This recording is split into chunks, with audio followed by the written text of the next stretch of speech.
ewo Kessben television so na channel so saka seboy don hwe bako na yede prewo nsema hodro do a Ghana nsemo ha sanso na dwadie mu nsemu nkofo ma so mu nsemu ene adegidie kase ni nyina na yaka bomu a don hwe bako di anim no yede prewo se odwuru pre kase na nwumre kase de prewo no nsem no de adim akotene ebie ne se ye kase Ghana mampanyi excellency Nana Danko Akufo-Addo wo pro ewo eye extreme mantemu na edra kwakopie yendi na yenya na ntie se omampanyi wakoya amamre ene amane ede soso abofom se de beya yebetimi atu nsuo ede amamanfom wo yendi ene ne mpotamo se de beya ombetimi enya ensu papa na emu nsem bi wo haremo a anwumre yere bi ebebro no ada nchen so a yere mo ebekọ Savannah region anasa Savannah mantemu na ne nyina ene se mo bakayi a na watwetwa mu no abrewa poso bi a wanya mfinhia aduokon 90 years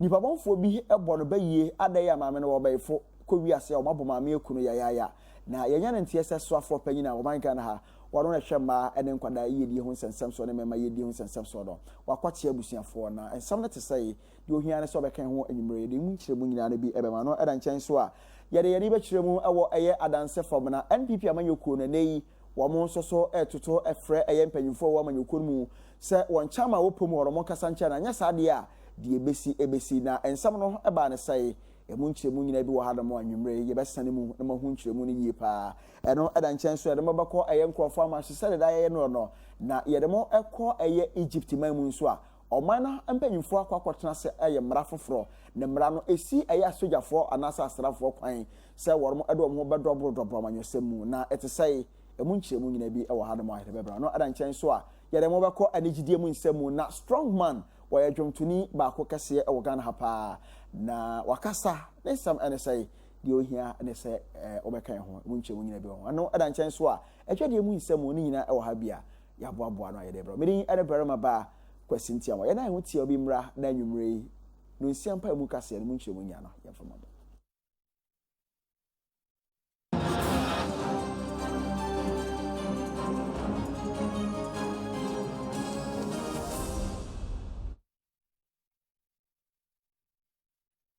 Mama adaro makase no nkyeremu no ye sase de ama no ye sase emfiri eye Ghana mampanyi excellency Nana Danko Akufo-Addo akache na ye nyina ye nim sesei oba Ghana ha no a omampanyi oba pro de nani akiremu ewo statement mantamu nyina na ye nya ntie se omampanyi na probo no na kopie mu ewo yendia eno ewo omantifito mantamu na ye nya ntie se omampanyi koduru yendi no wakwakọ ya mamre ene amane amode soso abofom se de be ya ye betimi tu ensori amomanfo ewopom ho na no atimi aboa amomanfo wo yendi ene ne potem so no wono mo atimi anya nsu papa anom na omampanyi akire se okai pa afempinu eni dunkron 2019 abra anadamba fasha ne koso no omampanyi ekopom ho anaso no aba pom ho ebe hyebo so be mo manfo aye mpuntudwuma na afeso ne manyina atimi akoso no na aka ho bia omampanyi ore na probo no ekobutumu o yendi no na ne boshe no wadi so a emprempren ya no watimi atu ensuo ede amamanfo o yendi ene ne mpatamu nyina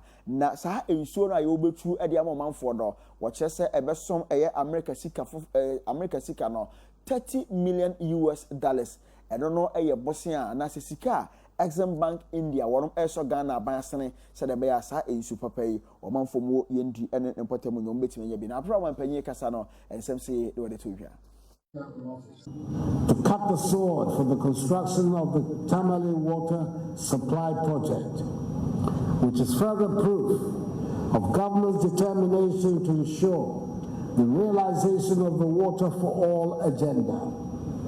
It is a seminal moment in the growth and development of this vibrant historic city, Tamale. And I commend the hard-working and dynamic Minister for Sanitation and Water Resources, the Honorable Cecilia Abnadapa, for making today's event a reality. I've recounted the history of water supply to Tamale in order to place in proper context the significance of the current intervention to meet the water demand for Tamale and its environs, looking at a planning horizon of up to the year 2040. Government, in deciding on the Tamale water supply project, had two options to consider. Either rehabilitate the existing water treatment plant or construct a new water supply system. After carefully examining the two options, government decided for the construction of a new water treatment plant at Yape, thereby making available two water supply systems working concurrently to supply water to Tamale and its environs in order to guarantee the availability of enough potable water in the metropolis. Government has secured a credit facility amounting to $223,287,973 United States dollars from the UK Export Finance and the Dutch Bank, London branch. The Tamale Water Supply Project seeks to expand the supply capacity of the Tamale metropolitan area and also improve upon the flexibility of water supply by building a new water supply system which will rely on the White Volta at Yape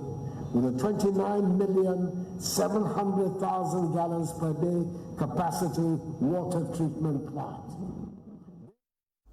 Arismama we Ghana Mampanyi His Excellency Nana Danko Akufo na proper edno ekopie mu ewo yendi nei okoya amamre ne amane de soso abafom se de be manfo opom ho omo betimi enya ensu papa anomo do ana emu ensem kakra ba besan kona ye free hodom ye de chire mu ewo Savannah region ana se eye Gonja East Mansini mu na krokuma bi wo hono a ye friend se Kafaba na sa Kafaba hono arahosem asi ye nyina enim na wohwe etwa mu arahosem asi ye video bi a ekọ eye internet so ana se video a na enam monten so a ni nyina no ekire enipa bia na abro posoposo bia wanya mfinhia adukona friends akua dente onipa bonfo bi ebo no ekun no na asem ni nyina ene se obeka yi a na wotwe atwa mu hono no omanfo mo Kafaba ekire se abrewa no oye beifo ema wonfa nkomfambra wo bo maame no maame no etora na no ewonse dro amanabo ene nkra yumre ya Kessben television yen saka ekire mu a akua denta wonya ne ba bi ko onya mfinhia adukona nipa bonfo bi ebo no kun no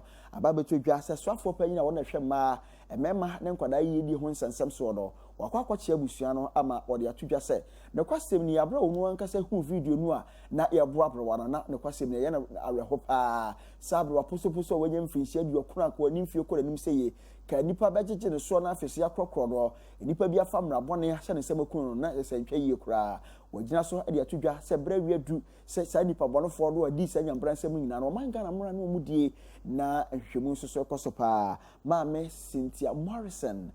abra okwachi abusua no nsem seye no ade tudwa.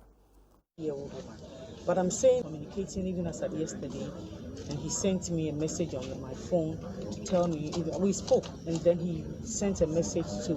confirm the number of people who have been arrested. We are going there now to ascertain whatever he told me and to see the situation and to talk to the people there. Justice must be served. It's not because only I'm a woman. If it's happened to a man, I would still do same. It has happened to a human being, and this is not the way a human being should die. I hear she's not the only person. I hear another one is in the hospital. From here, we'll go there also and have a look at that person. Whilst I was on a radio station, somebody called and said her auntie was also beaten till she lost one eye. It is a bad thing, and it is sad for human beings to behave as such. And the sad thing is that women were beating an elderly woman. When we are sick, we all go to the hospital. Why? Because we don't want to die. And so everybody wants to grow. So why should this happen to a 90-year-old woman? But I'm saying that we are using what has happened to her to say that never again. This woman did not die in a witch camp. She died in a community. We are trying to integrate them to the community. Now she comes to the community and they lynch her. What are they telling us? Are they telling us that, no, we don't want to live with people? Or how do you see a witchcraft is something that we have to talk about? Area Arismama enipa kwahwe no maame Cynthia Morrison wono swafo panyina wohwe enkwada emma ene mema yedi hu nsensem so abra wono ankasa fato no so no ba nan ekoche abusua Kafaba hono na wode sansime tudwa na eno achi nso na busuafo a ene wono mahwe wonde share friends akua dente no wono esoso ne Kessben television central for bonkomo emma wono makosem no sei no wode to yenim. Tuesday early morning that the call came. I was in school when the call came. That midnight, a lady sister, and some people broke into the room. And so I was even asking whether it was my sister who was with her, because there are two rooms. My mom is at one, she's at also one. So when they came, she was asleep.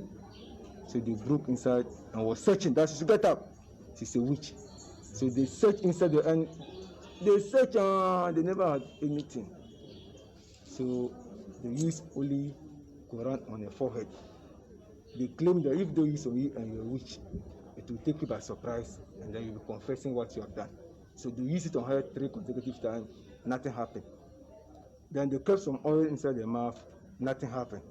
So they left. On Thursday morning again, that's why the community also came again and still says it's a witch. They said search again, use the anointing oil, drag her to the community without even the veil, and then slippers. That's why they went and beat her mercilessly, tortured to the point that she cannot do anything. Then I taught there for 2 years. 2 of my students saw the way my mom was lying down. They brought her. But then we were in Salaga, they informed us, and we were rushing. By the time we got to the scene, my mother was nobody again. Watiwana kunjaso wofi wanu kokwa yue na watiwa akonjano so yenyina ye to what ni chen yete ni chen enye hwe no mbrantifo ne abaiwa no de wodi abana hwe no ogusini abani se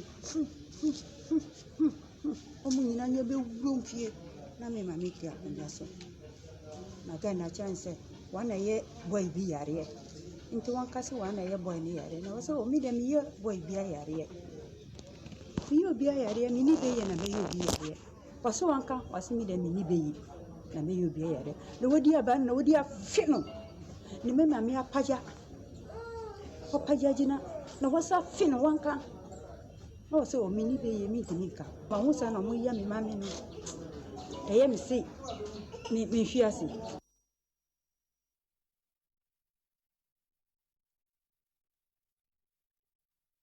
Nti arawosem wasie ewo kafapa no abusuafo a wonom ahwe eye wonde hye no na wonom akosem de omhu ye ewo mu odo wonom adibi ato nsentwerefo anim na meka so ogu so ohwe onyunu bre kase ewo Kessben television so na yeto akase no so de amam wodo yeni ekire mu ewo eye oman Ghana umesiemu na yanyana ntiasa Ghana mampanyi abedi ekire His Excellency Dr. Mahmoud Bawumia yanyana ntiasa wa ya amamre ene amane ne amenne ahyan beso 100 buses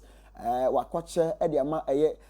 amantambe se ensia e Ghana ha nyina ne nyina no e senior high school ahodo a wonum eni ahyan e omu school no ana saa ahyan we nyina wakoche de ama no chemu amantam a wonum nya saa ahyan bi no ebi eye North Eastern region afei eye Northern region, Savannah region, Upper East region, afei Upper West region, Oti region, Bono eye region, Bono East na afei so Hafa region ne nyina eye amantam a wonum enya saa eye senior buses ahodo ebie na yewra Bawumia a wono eye Ghana mampani abedi chemu a de nti aban akoso eche eye buses ahodo anasa ahyan ahodo ede maskuus ahodo nyina ede se de ebe oman Ghana mumasua betimi agina prane na oman Ghana adusua so agina nkonkon so nti no eno na aka ho bia nei asaban kutupa abrebia wacha ahyan ahodo ede masini high schools ahodo no a na yewra Dr. Mahmoud Bawumia wono eye mampani abedi chemu asesi ekase no oba ene ewiase ewo ya oman bi achibra mo ene mumasua eno nti ebehu behia yie sa abrebia no omanpanyi odisika botene ewu oman Ghana sika suku mu sade be oman Ghana suku so no betimi agina brane pa na abra ne omanpanyi abedi chire His Excellency Dr. Mahmoud Bawumia wode sanse we yina tudwa na Parliament House wanim ho no mo a ho ene wode sanse we yina akotudwa wallowing in debt. The 100 schools that have been selected for today's presentation are drawn from the Ahafo, Oti, Bono East, Northeast, Northern, Savannah, Upper East, and Upper West regions. In the interest of fairness, schools that received buses in 2016 are not included in the distribution. However, the remainder of the buses, we have 250 buses yet to arrive. About 150 of them are already on the high seas. When they come in, other regions will also get their share. The President believes that the significant educational reforms that his government has rolled out since 2017 will come to naught if we do not provide the necessary logistical support for our schools to run effectively as they deliver their mandate for the Ghanaian child. Our schools have various challenges in the discharge of their administrative functions, and these vehicles, I'm sure, will go a long way to help address some of these challenges. In the past, vehicles were procured without really any plan to pay for them, and that put a great strain on vendors and left the ministry wallowing in debt. I am very happy to emphasize this point, that these vehicles that you are witnessing, that we are going to distribute here, have been fully paid for. I commend the Minister for Education, the indefatigable Dr. Matthew Opoku Prempeh, for his stewardship at the ministry. I also commend the Minister for Finance, who found the money to support this project. I urge the school heads who are being given responsibility for these vehicles to ensure that they are taken good care of, so that they can serve the purpose for which they were imported. Ladies and gentlemen, this government will continue to invest in education of its citizens because it is the right thing to do. We will continue to invest in our frontline managers in our educational institutions. They are central to any education reform we seek to pursue, and we must equip them with the necessary tools to enhance their work. We will not relent on this commitment, and the key to the transformation of this country is education, and that is why Nana Akufo-Addo has kept his focus. The 100 schools that have been selected for today's presentation are drawn from the Ahafo, Oti, Bono East, Northeast. Abusafoɔ na kyɛsɛ kakra ne nyinaa no ɛyɛ kwan a ɔman Ghana yɛ nwomasua betumi agyina brane no ɛna kyɛsɛ ɛnɛ basis ahodoɔ ɛkyɛyɛ ɛde ma senior high school ahodoɔ na basis ahodoɔ ɛkɔ amantam ahodoɔ bebree mu no ɛna Dr. Mahmoud Bawumia Ghana mampani abedi kyire na ɔde emu nkyeremu no ɛma na ɛno akyi so no Dr. Matthew Opoku Prempeh papa yi wɔno ɛyɛ soafo a wɔhwɛ ɔman Ghana nwomasua ho nsɛnsɛm soɔ ɛwɔ ɔman Ghana na abra na dwumadie ne kɔ soɔ no na ɔno so hɔ bi wɔkyerɛ sɛ wɔhwɛ mu a Ghana aban aba besene kɔ nanso hwɛ amamuo ane aban hodo a abesene kɔ wɔ Ghana hanom a Ghana mampanyi excellency na Nana Akufo-Addo de yi de echina brane pa wo hwɛ ɛyɛ nwomasua mu nhyehyɛ nneɛma hodo a aban we edi agu akwam kɔpo no a etwa kane mampani Yewura Kwame Nkrumah ede yekora wo kyerɛ sɛ aban we benya ɛyɛ adwen kɛse na otimi atoto nneɛma nyina yie di free senior high school kwampo abado ɛno no ɛyɛ adeɛ bi a kyerɛ sɛ ɛyɛ ademu a pa na Yewura ɛyɛ Matthew Opoku Prempeh so kasa ya ne nsɛm ɔkae no kakra eni. When the government took office in 2017, it had made education its top priority. And His Excellency the President did not want to be a president of activities, a president of words, a president of rhetoric, or a president of propaganda. He charged those of us, he appointed ministers, to concentrate on only one thing, but to deliver on our promises. He believed the education was the game changer, and it was the education that would allow a charcoal seller's daughter to be in the same classroom and even be better than a doctor's son. And irrespective of people's circumstance, our government was poised to only do one thing, to give a hand up and a level playing field to all Ghanaian children. This nation has witnessed the free senior high school project, Mr. Vice President. I do recall the 47 adverts that were made to undermine the free senior high school program in 2012. I do recall a famous statement that if free SHS was doable, Nkrumah would have done it. Can I also then say, since His Excellency Nana Akufo-Addo has delivered the free SHS, his government probably is better than Nkrumah's government. When the government took office in 2017, it had made education its top priority. And His Excellency the President did not want to be a president of activities, a president of words, a president of rhetoric, or a president of propaganda. He charged those of us he appointed Arismama na Shasero no MPP abanwe ejina prane esne eye aban bi abesne ko hwoma mpanyi na nadan kwa kufado so otime ade free senior high school ade abakrapo na ya de mumu a eno nti abanwe osefata abasopono na Dr. Matthew Opoku Pepe so for panyina wono ena oman enwemesi otua no o chichibu yere mana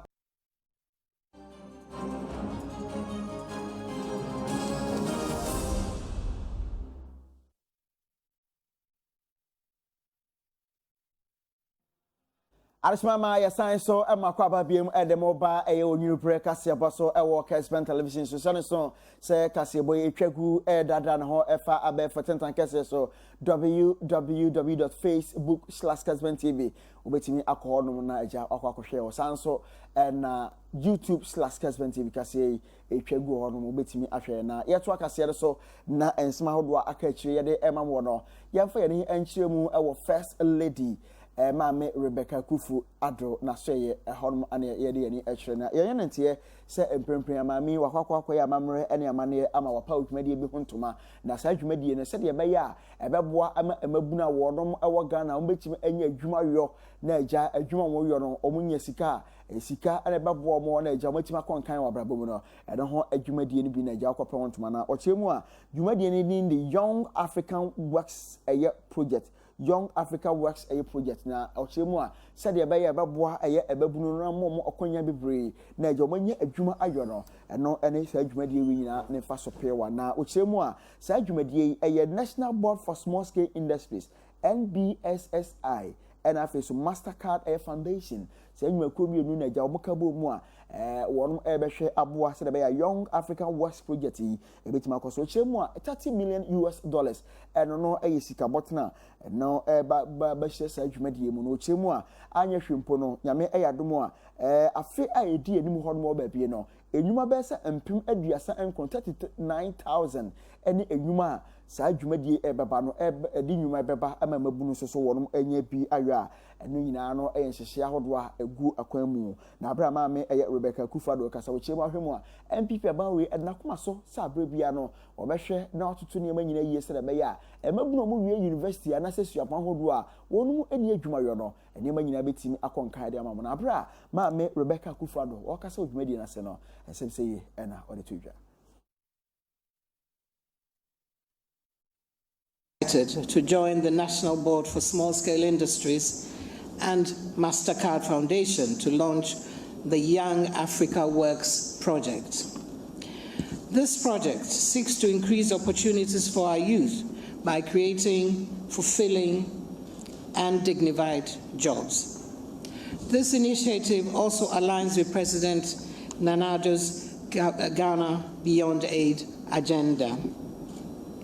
We commend Mastercard Foundation and NBSSI for this outstanding Young Africa Works partnership. This will certainly unlock opportunities for the youth and put the architects of our economic transformation to work. I am also happy to announce that in the past year, the Rebecca Foundation has partnered with NBSSI to train some young women. And today, it is my absolute pleasure to present sewing machines to a batch of young women who recently completed their training. To join the National Board for Small Scale Industries and Mastercard Foundation to launch the Young Africa Works project. Wei Ghana mampanye ne hokani First Lady Mame Rebecca Kufado de na jai kwahwe na eno achi so no panyi kwanchefo a wono na oba yeman Ghana no a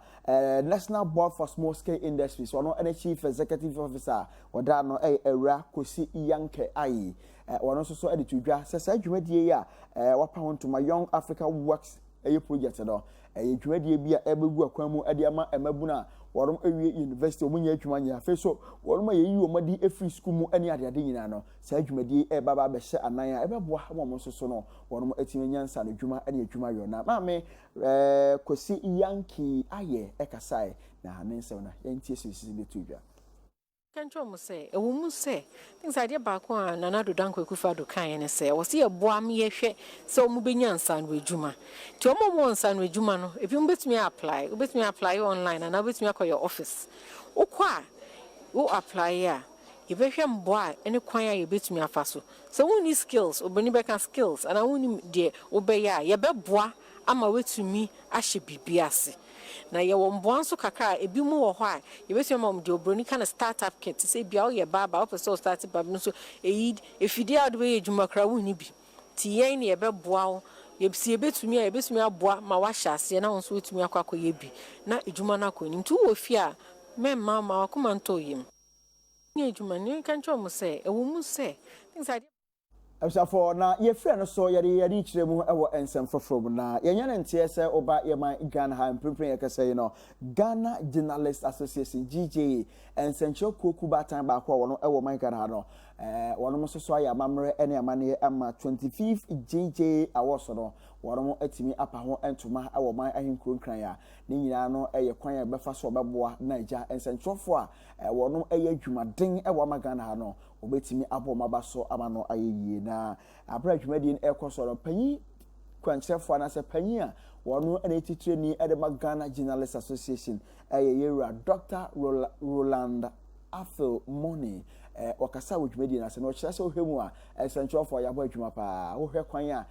COVID-19 bremu sentrofo yetwa ntoma si yebo a ye konkodne na afesu ye de niema nyina egu akwan mu no sentrofo ye de a esese ye kosoa na ye adwumaden pa wɔkyerɛ sɛ ohwemu a Ghana ye wei sɛde sentrofo ye adwuma COVID-19 bre yetwa sentrofo bi mu adapa na afesu ye huru bi no ne hina mu no sentrofo ayomani a ɔmo ye adwumaden pa no waka kyerɛ sentrofo so ɔmo nkosoa enye adwumaden emfa mo ama Ghana sɛde ba niema nyina betim adimu na yewura Dr. Roland Afel Money ekasai na ne hwɛ sɛ de osisiri ne nsema hodo no etudwa why some chef was on ho abafar ama Ghana if the COVID-19 see bi nkofo nya wo hye ho dem ne some chef wo ko roba ye nkofo pia ba wonya wotiti dem yar baby ebi mkada intensive unit ebi nkaka kiti manka wa nyamizi ye ka say iko Togo a iko Zimbabwe other countries some chef pii wa hwe won kwa na nya coupon wa he na dom na nti ya nhyehyɛn dɛ afi dem awɔ sɛ ebe bibi sonko ama sɛmtrɔfo wa bɔ ɔmɔdzen papapa afi so yɛn fia hɔn kuti yɛn fia so hɔn stations yɛn fia programs yɛn fia so many things sɛmtrɔfo ayɛ ama this year ama Ghana etum sɛ egyan anado na wa kyɛ no mbui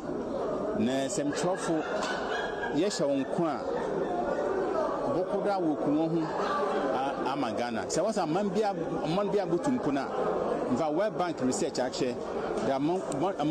bia boko nyima na oja semtrofo nyama wo ye nyama wo ka nyama wi poi if katasisha institution bia nyi ho about semtrofo in terms of exposing corruption. When it comes to democracy, if you're democracy, can be a member, some for her. Apart from COVID-19, especially was a democracy, you was sports, you were environment. If you have environment, into a so I say, in the environment, you were sanitation. If you have a room, and why some why stories more them areas in your now, if your categories are also. Na sponsors last year VRA were here were lead sponsor you get MTN last year if I was at Sky Enyan yenye bida na this year so a sponsor was Otahichi na because central for one why you so nti mean the one system recognition one kwa the one kwa one enyim na nyakopon madam hasi na yetu akasia no so na yedemo akọ ensem fofom no yemfa mo nkọ adanse fam na abato mpesua so no ewo asante mantema na yenya ne ntia so de wadi chiremu ewo adanse from na abaton pesu so ewo asante mantema no a polling station executives are wono ewo NPP amanyuko ewo pomu ho no wombu afu pa na wo nsema muka yina etia wo mu chiremu a gentrani anase chamana wono ewo adanse from na ho no yewura akwasinti papa no kwan ofa so etoto ne ma no entwayi na wo nsema muka yina ne se chaman no aswafa amanyuko no aye ne sesabi ono ne dia ana de opebia na wo ye ne pom ho eno no mo de tudwa se saa ne ma na papa ne ye no se MPP fo mpanyimfo ankasa nkyere no de a ene afia bato no MPP fo hwani mu se madodo no nya de a umbenya esan se suba na oda na die no enya de a wo polling station executives no ayo mo de na wo mo se wo mu kyeremu se yewura aya kwasinti a ono eye chama wo pom ho no papa wo sore na obia no apam no afira mayeko no akofo obi fofrapa kyese wo ye de opebia eno no mo de atudwa se saa papa no ne ma na wo ye no omo enkasa nkyere no pa na ene abra polling station executives omo friends and for ne na omo de ensema hodo no atudwa no ye hwese de omo sisi de omo ensema hodo eto Kessben television yen central for anim na afiwe no MP okoye no chairman pese osara de onipa fro saba ya ekoso ye emunsem dos papa de esra aba mpanifo se otwe hwe fom na nye loyasi ama na pese osara ko biewo me omnipa wo fom na nyina na ya dwe ba ko se nyina ba kota na chi na ya to akokode ama no ama wo wini ma sa mfe na abato osem ne mfe na bia sampi no atme firi ho no mo obi se lawyer nya hwe ofom na ha no mo o ko so si mu ope MP a bi pa boa e ko so si a lawyer siama se wo hwe shaboso project road project oguso ye ko se ko kare enkratowe na na domesrewa asa enkratowe ni die so enkratowe koma se akwasienti etimi gina ho esi ne bo no person oto MPP for wo adansema mu ha kankan ne fom na ye die ontimi ntoye eti asema person me ka chara na do ne se MPP ni so wa hwe emu ache eti sa me tu ese papa na megina kwa lawyer megina meto ma aba ama NDC ni bia matwa ma oba no so odi achi eti sabia adia akwasienti eya na adansem kankan ne fomna no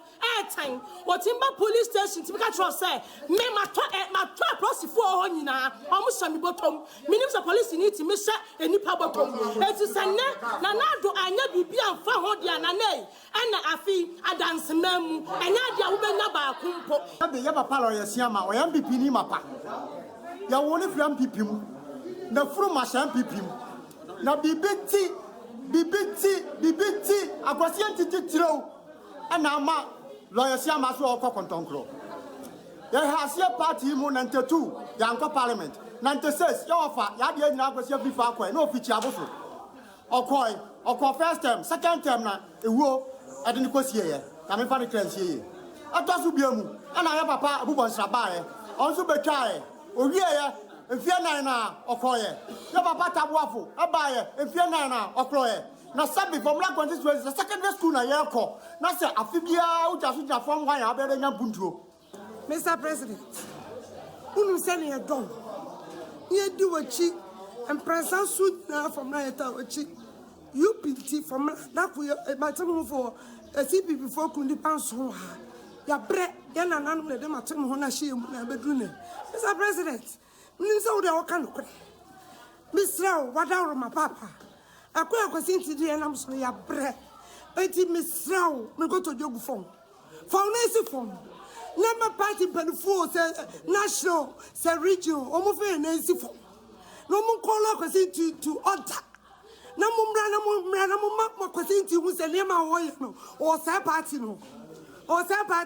nasima me kan se waje chairman kwasinti agi party na boso a wode business enfie na mbia no osesa MP ano ho asem no ba ya chairman ba mi fie di anwumre no sian enifa na efiada wode hina ebebo odua ofie se wono fa party nya business wode penisika na mi se wode em business ya ento anya so to anya ma mi kwamu so ba kwa frɛ no bemen ba kwa frɛ na ankafo enkume enti waka sa manfi no koye eda ho bosome eni akiri ena odi dwato kokosi na nanom so mi krom hine ekusa empinifo so se omo pese omo siesie asem no nanso mi bu na nanom nti no na se mi ntimi mu o manim tia sanse meti o na so me assemble man so o sekuro nim na minti mu mo minti ana ma mo kwan se hwene nsiesie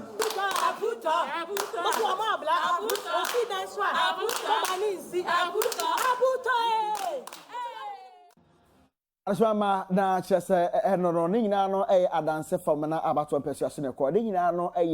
polling station executives awolom ewopom ho eniema hodo be omugidi yese chairman awopom ho oyediti omo emmo no na wolom abebi kakra ede ama ye na yeto akase so no yemfe ani enkyeremu ewo manso tontokrom ewo amanse south mensnemu ewo asantemantema na yenya ne ntese omanfo mo opom ho no omusu omo chese obakrom ho no ma mpuntu abo mo tise de enyi abo abo adan chempa omo se mo ka nyina ne se omo toto sre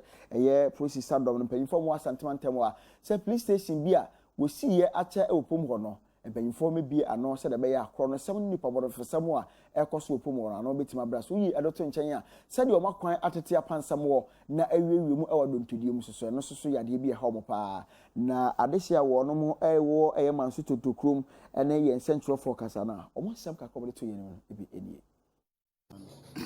me ko kuma asempo ba de kwan so aye ene se makafi kwan de bia ye ka na edru June July dia manso de ye mobosin bia wasasi so emu o ye se ye de mu grabo so nyina na be sisi kwan mo na da na kofi so empo kran ko mo fan fere kwan keke kran ma nanka ye tro no kran ke mfiri wa nanka ja iso ta betima famu akọ kwan nye kotus so totoro so wontini nko kasi ni na aka ka kwan mo ebi nko ebi ma ana me dia ka mapa ka me ka ya me dia ka me digina ha empu okram he o osoro ase yento abama no hwe ne kwan o kwan ko sisu so asa na tie a police force so de money man iska die no ma diska dia enti dia na enti yale ne kwa na party tro no kwa na emahi o munya yale na sem no ma kwa no munya ma ye je me ka no I want to say esa aban be hwe ye kwan no ye ma ye they say bia ne say akontufo ye ko kaya baba be si ha no ye ntimi nko ni nkra tutu kai nti aban hwe na onye ayin hwe na kwan ye ntumi nkwa ya ne nam fo me yewu enti mo ne ma wa ya ne ma ne buka no mhwe ye na ye ni padua nam fo asem nyina ne say manso kwa ye fre emem kwanta so ade bepem todokrom ani na kire nyina no ya kwan afi bi esuo beto bia timi sibesa na awotwe ye nko ye ma wa wadi tua se ezei esuo to ene nko ano akwa asi kan timi nko kan timi ma ye odisi awa ha me ko kuma asempo ba de kwan so aye Arishmama na chese kakra de nyina no adehia wodom ewo manso tontokrom no ewo amansie south mensimu santimante wo makwan ye nkoyie ne enema ato achewachewo no na wodom ede kakra ato no meka so guso hwe onwuru kase ewo Kessben television so da yeto akase no so na yakọ nsemfofom no yedemo ekọ asantimante ya na ene amansan dan so a ewiase nyina asi wodom a enipa ayedom etu kwan ekọ amanone na kuro no ayede ne koso wonpe no eno da ewiase nyina asi wodom a yetu ho anase ye hye ho efa pa na yenye ne ntie se ye hye ho fa no oba Ghana hanom so a eku ahodo bebre esoso atwantoma si omobo a eye human trafficking so wodom ebo ho dawuro konko se de be ya enipa binum a etututu kwan basa kokko fama so a kwakọ wiase omuhunu amane nyina no wodom abo ho dawuro na eku a the Street Children Project wodom so afre Ghana fo a wodom eka ensempa kire Ghana fo kwan betima fa so na ya twe ho afri sa de yabon mu na wodom atoto asre se bra adu se Ghana ye nyina ye hwe na sa akwantuo basa no ye hwe na ye gya na nipa bi nso a wodada nkrofo edom kwamano ne kwakọ wiase omani potom ho no wodom no atimi abrase na panyi kwankyerefo a wodom the Street Children Project ano Sister Olivia Umo wane ensentrofo edi nkomo ama aka kire Ghana se ebra wedu se Ghana fo ye nyina human trafficking ye gyaye yanka asam kase pa enche Ghana fo no yentututu honfo se de be asa na ye bone we no ye betimi apro kura afri honmo na wane ye ensentrofo de di nkomo a Sister Olivia Umo ochemu sei e kire yen human trafficking is just a big no. There should be no human trafficking. No child no child born of a woman should be trafficked by another, should be enslaved, should be subjected to violence, to sexual exploitation, or any form of exploitation. I say a big no, and I stand against it, even with my life, to end human trafficking. And I want everyone to rise up. Any human being, if you are truly human, you should hate to see another human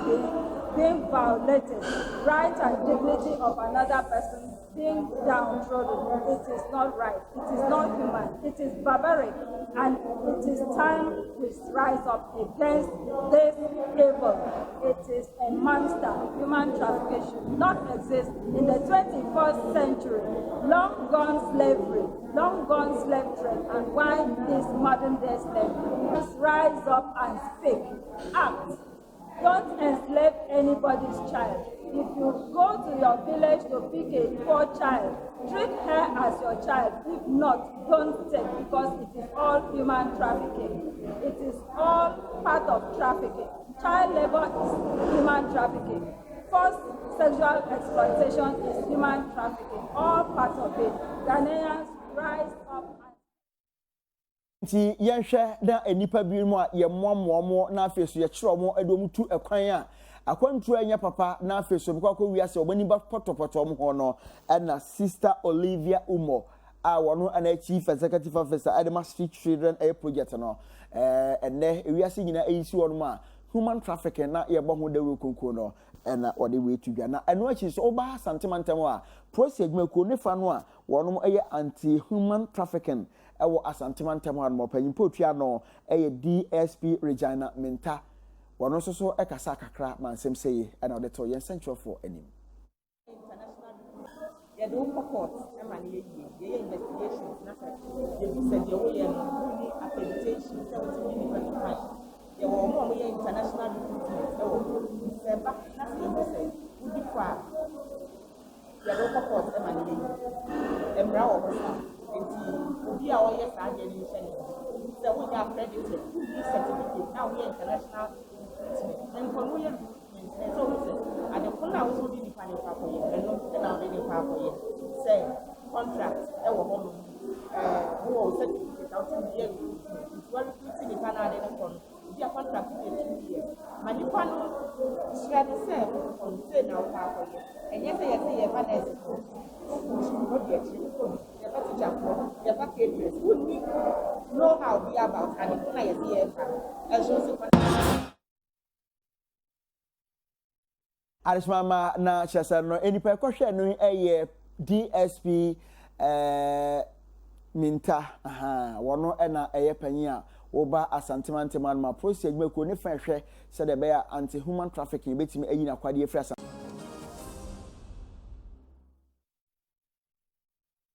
Arishmama ya science emakwa ba de moba adwadie mu ensemu na ahwefo mobaka na mobasha nso na wotwetwa mu no oman Ghana sana hene yera Ken Oforiata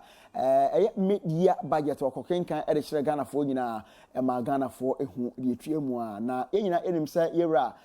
Ken Oforiata so de ni kire mu e wo man mrasevia fie mu na media budget okokenkan wi a mrasevia fo mpanyimfo ro motena se na omabobo ensem na ho a na yenya ne ntia se ne ukọ o man mrasevia fie mu a abezo dwa se enra de ye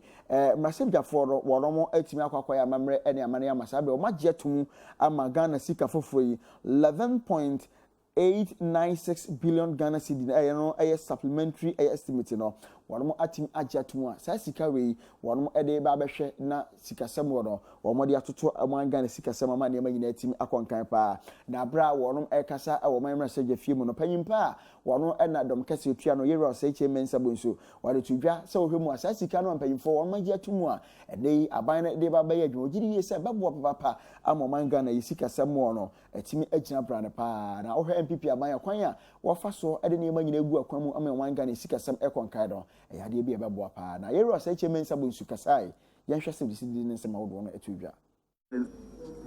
say aye. All against say no. The ayes have it. The House has accordingly approved the sum of 11 billion 896,476,566 Ghana cedis as supplementary estimates of government for the 2020 financial year. In favor of the motion.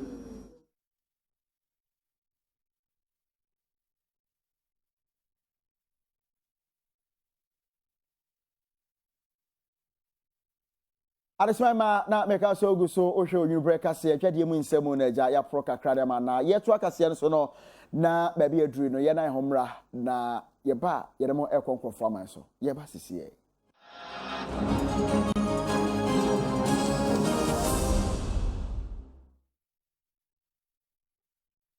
Mama ya sanso emakwa aba na ba bi aduru ewo ye kase mu no ye twere suo na taw ye de makonkrofo man so na yenko aye Zambia mamu na yenye ntie se Zambia mampanyi owura ega lunga sabre swafo panyi na wono na hwe oman no ngumasua so no wapamo papa no wapamo educational minister okromu ho na die nti ana papa wapamo ni Kessben television central for asem we nyina nto aso ne nkaya ni nyina no ye de emamo Zambia memu ena ababeda dwase emfonini bi enam emontene so ya manfo na ehwe bie no mudo monsan etenetene woso fo ya ono ena eda enwomasua no ewo oman ne mu na wono mo kire se wo mfonini mu no wono mahu se okwabrane bi gina ho ya na hosuo ne bibia etise sa woso fo ya woda enwomasua no wo honom ya sabre na wogina tenten na woni ababa wa bi twetwe nkomo ewo WhatsApp call abefo ntentanfidie internet yesu bi abemoi na wotwetwe ne be ma ne sa na wono mo kire se mfoni ba beda abonten ababaye nimguasie pa ede ama oman no na obia ya woni mosoafo a wono na ehwe ngomasua no woman ni mu no ede omo sen tretre se ye wono ankasa na eyesa ewom se besi nei osoafo ye wono na hwe ngomasua no ewo Zambia memu ya ye fe ne se David Mamumba oma abonten ema meyi ne ho no se ye wono ana se enye wono a ne senti na se Zambia mampani egalungu enro awukui ena watwere krata tententen ede afa ne kasamafo Isaac Chipampe so ya omokenkan abonten omo kire se mprempre ya de osoafo ye wono ena eda engomasua no ewo Zambia memu David Mabumba wonfa na dwuma ento ho ewo mu se wono mutimi si sudua hunu se brante e wono ana se nye wono ansoso no enimguase ya ebobo bente no ebehu behia se mpanifo wono betwe ne dwuma dedi asensen kakra ko sibra ya wono mde hwehwemu no nyina ebeba wie ne se nti wosoafo wono na dankita hwidia no ewo Zambia memu ede ato Zambia man no nyina anim se emfoni no na mabonte no nya de se ni kan kora nya de se ahomekanti nsanti no wono mbesra de hye nyina se wono mu a wono ma sha se yomo etumfoni no pete wiase no enya de se bebo na animguase ba nso a ebi eka Zambia man nti wodo besre wono mu a se wono mu njai sa Facebook no anase video no a enna ne na moframa mu no a womo share no womo etopete wiase amansan nyina so no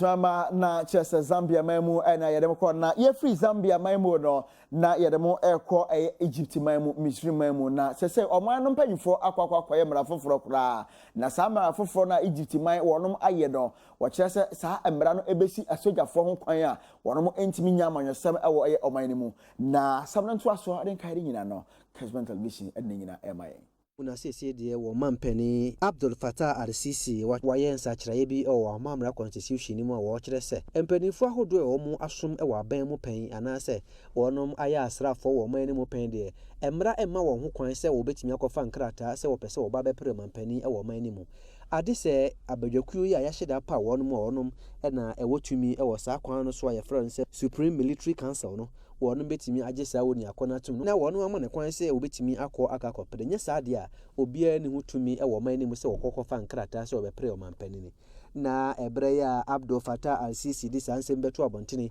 nipa pinu a na asole ati a wono mo kire se oba betieti amanfo fa hodie so wonim se wono mo asesi wonom ene ne epre mampani no dodo no a na wonom enchi eya asrafo no mo asompan entine senti wopese ofasa kwan no so na wode tietia wonyina fa hodie so se de beyo na wobesi won kwan no omutimi ene no emma mepre o mampani e wo man ni mu na wonom kyese emfie mpimienu ene edu enwatwe mu former military chief of staff ye fe ne se Sami Ainan wono kyerɛ sɛ wɔka akɔpere wɔ mampani adwa no ɛwɔ Egypt memu ne no ɛna wɔnom ɛkye no wɔnom kyerɛ sɛ emra ɛma no ho kwan emra ɛma ne tumi so wotimi atusu saa de ne kura mpo na nka mpɛ sɛ wakɔ sɛ wɔka akɔpere wɔ mampani na ɛnyɛ nim sɛ wɔ Egypt memu nso de asrafo baabi a ɔbɛfa bia ntokoro bia mu no yɛ ade sɛ wɔnom ɛwɔ hɔ nom a wɔnom fɔ mmra ɛnni agorɔ koraa na nso so no Egypt mampani Abdel Fattah al-Sisi ɛyɛ nhyehyɛe bi a ɔpɛ sɛ ɔde si amanfoɔ kwan sɛ de bɛyɛ no ɔkɔ so a ɛdi mampani no ɛwɔ ɔman no mu. Mama na chesa mano ne nsem kakra na ja yede bia mama na edo so ne yede china mama no ne nsem ya na ho tia o mra ye ba ede gidie mu nsem e krado wachi ye ba sisi